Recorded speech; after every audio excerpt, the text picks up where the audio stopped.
Let me guess. You are months, possibly even years into this journey of trying to make producing music your full-time income. You've spent thousands of hours learning to record, mix, master, how to write songs, how to come up with catchy hooks, but it doesn't seem to matter how hard you try, you just feel stuck. You're not growing fast enough, clients aren't coming back, and you're seeing other producers, some of whom aren't even as good as you are, getting tons of clients and recognition. That really sucks.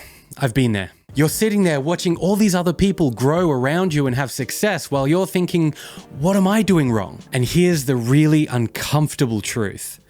Their work isn't better than yours. They're better with people than you are. And unfortunately, that's not something you can fix by going to buy another analog compressor or microphone. The reason that you're plateauing may have nothing at all to do with your talent or your gear or your skills. You could be the best engineer or producer on the planet, but if people don't like working with you, if they don't like spending time with you, they're not coming back, and they're certainly not going to recommend you to anybody else. In music, word of mouth is the lifeblood of your business, and that's really important. Now, the good news is this is fixable. The bad news is it's not easy, and it takes time. Don't get me wrong, there are a bunch of skills that you need to master in order to make this your full-time income. But how good you are with people is at the very top of that list. It's number one. But if you stick with me, by the end of this video, you'll know exactly what you need to do to close that gap and start getting ahead. Now, before we get into that, I have not always been good with people.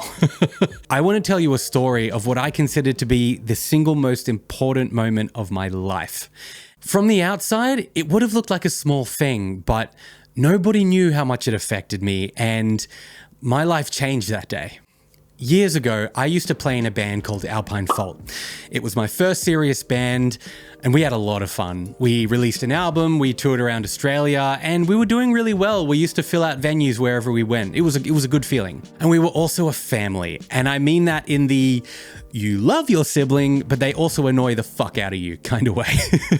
Bottom line, we were all pretty immature. Anyway, this one day we were sitting in rehearsal, and as anyone that's ever been in a band knows, a lot of the time you spend at practice is actually just talking shit with each other. Now, I can't remember how the joke got started, but somebody said something to the effect of, we've got everything in this band. Daniel's the drummer, Ben's the bass player, Kalen's a dick.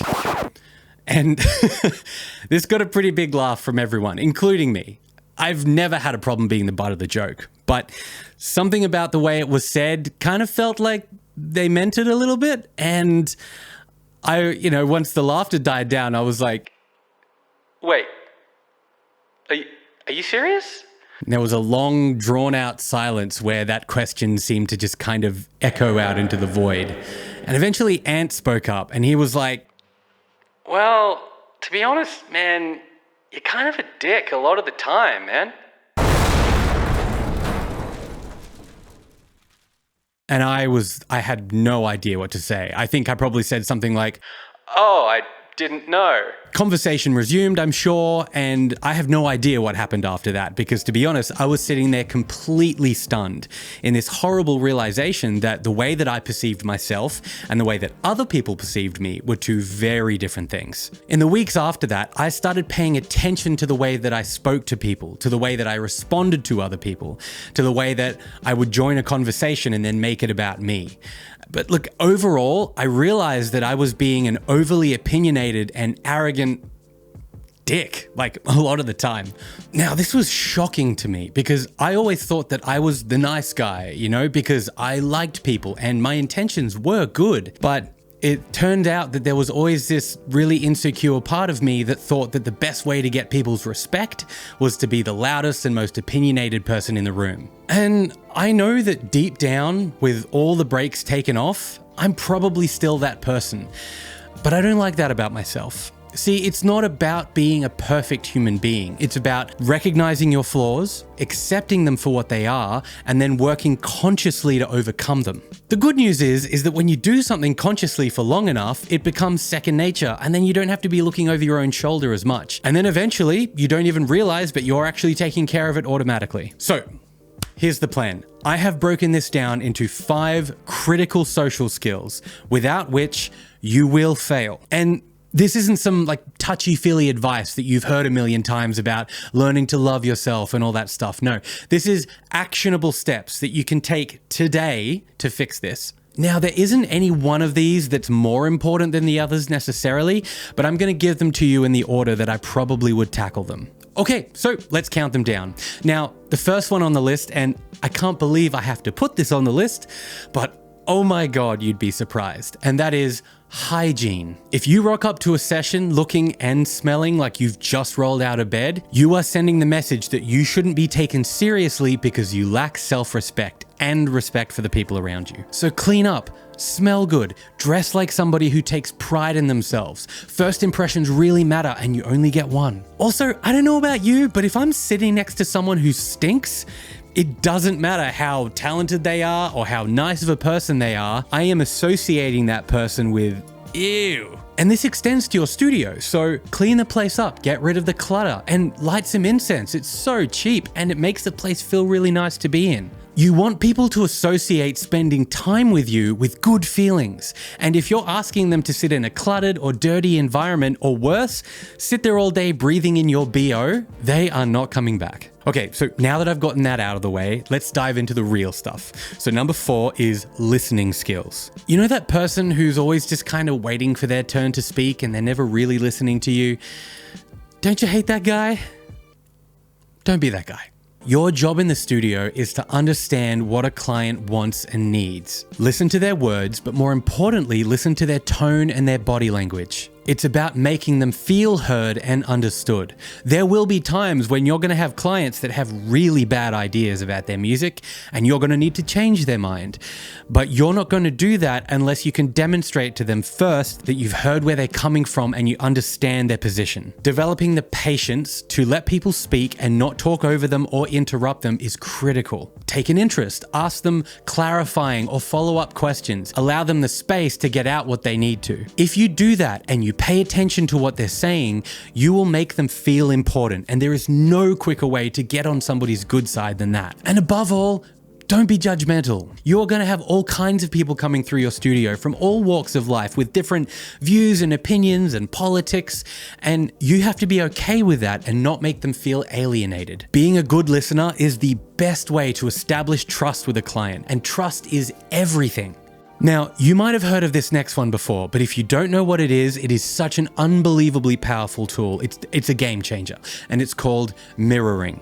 If someone is speaking slowly and quietly, try and match their energy. If they're more upbeat and energetic, try and meet them in that place. Again, it's not about being fake, it's about helping the other person feel comfortable. I have clients where we only talk to each other like professional colleagues, and I have other clients where the only time they're feeling relaxed and at peace is when we are ripping into each other and saying the nastiest shit that we can think of, because that's actually how they show affection and respect. Dale Carnegie talks about this in a book called How to Win Friends and Influence People.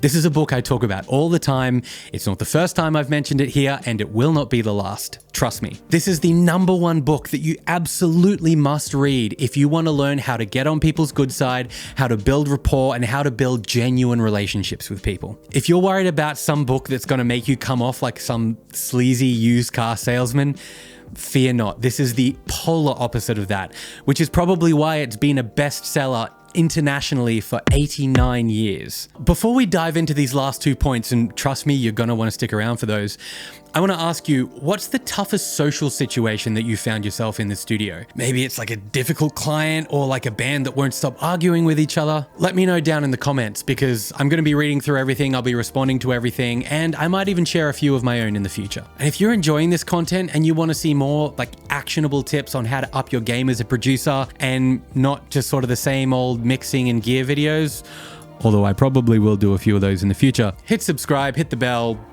all that stuff. Now, this next one, I almost made #1, but I left it at #2, and that is empathy. This is huge. You're not just a producer or audio engineer, you're also part therapist, part team leader. Remember, the artist has poured their heart into this music and they are trusting you with something deeply personal. If you're working with an artist who's feeling stressed or anxious or nervous, think about how you'd like someone to speak to you if you were in that state of mind. If it's stress about performing, remind them that first of all, this is so totally normal and getting it right on the first take basically never happens. And be lighthearted in your tone and your approach. Just be like, it's fine. Just let them know that you'll keep at it until you're both happy, however long that takes. If the music itself is emotional for them in that moment, don't shy away from talking to them about it. Let them know that their experience in that moment is valid. And it might even mean that they deliver a more authentic performance if they can feel comfortable and safe to be in that emotion with you. Music is all about communicating emotion, so you cannot be afraid to have open and honest conversations like that. Those listening skills we talked about earlier are going to pay off huge here, and you'll also find that this is one of the best ways to bond with your clients and build a long-term working relationship with them. So the last one is kind of like the sum total of everything that we've spoken to up until this point, and that is your ability to remain calm under pressure. This is the ultimate skill. Sessions can get really tense sometimes if you've got deadlines or technical issues.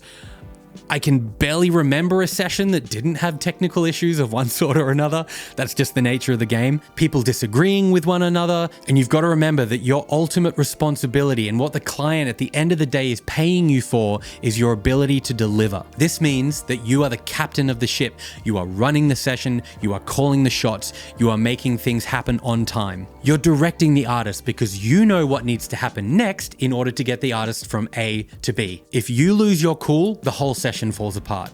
But if you stay calm and collected, you set the tone for everybody else, and that rubs off on everybody else. Clients will remember how you made them feel during those moments, and it will give them the confidence and the trust that you are a professional who can get things done. If you are prone to emotional outbursts or you have a really short fuse, you either need to work really hard to get on top of that, or it might just be better to pick another profession because you're going to hate this job.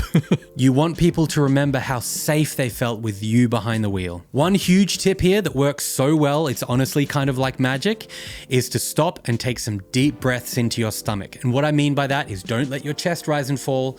Push your stomach in and out. This means that your lungs are going to be inflating properly, you're going to be getting more oxygen, and that's going to send a signal to change your brain chemistry, to release those calming chemicals and make everything seem much more manageable. Trust me.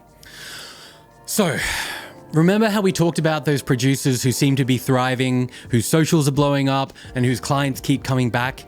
It's not magic, it's not luck, it's these skills. If you master them, you're gonna see a huge difference, not just in your sessions, but in your whole career. And the really cool thing is, if you're not naturally gifted with this stuff, these are learnable skills. Just like learning how to mix or how to write songs, these are learnable skills that you can implement. So let's recap. Hygiene, listening, mirroring, empathy, and calm. That's the formula. And the more practice you get, the better you'll get, I promise. But if you're unsure as to whether you want to try and do this at all, after all, it is a very turbulent time, not only in the music industry, but in the world at large with AI coming for all our jobs. And maybe you'd like some reassurance. Click on this video where I break down all the reasons why I believe this is still a completely viable career. So I'll see you over there. And otherwise, thanks for watching.